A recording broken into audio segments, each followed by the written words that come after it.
Hi,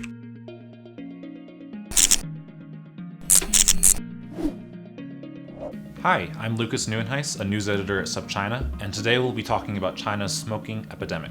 China is a nation addicted to cigarette smoking. Go to any city in China, including the growing number that do have smoking bans for restaurants and public places, and you will see people, middle-aged men especially, smoking everywhere, including in restaurants, the stairwells of non-smoking buildings, and even at hospitals. Over 300 million people, or 25% of the Chinese population, regularly puffs on cigarettes. For comparison, that's equivalent to the total United States population, where the smoking rate is 15%. Smoking has become extremely normalized in mainland Chinese culture. Even many doctors smoke. One survey found that 42.5% of surgeons had smoked in front of their patients. The public health consequences of the cigarette smoking epidemic in China are massive. In 2018, there were nearly 800,000 new cases of lung cancer diagnosed, and every year over 1 million Chinese people die from tobacco-related illnesses. So there are two obvious questions to answer. Why and how did smoking become so widespread in China, and is there any movement for change? In one respect, the answer is very simple.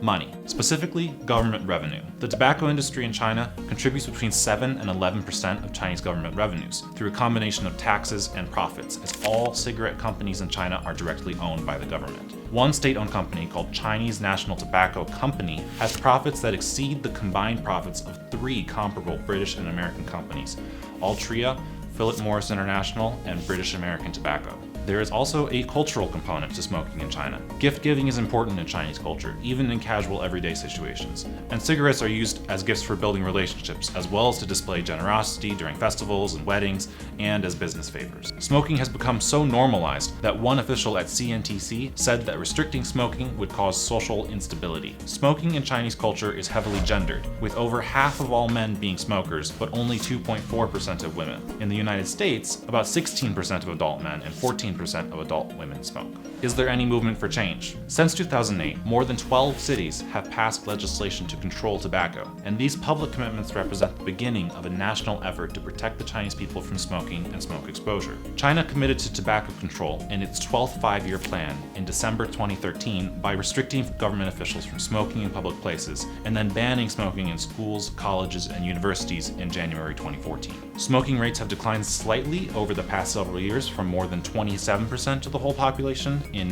2010 to closer to 25% today. But there is still a huge way to go, and as long as the government sees the revenue from tobacco as essential to their finances, then China will remain a smoker's paradise with staggering rates of lung disease.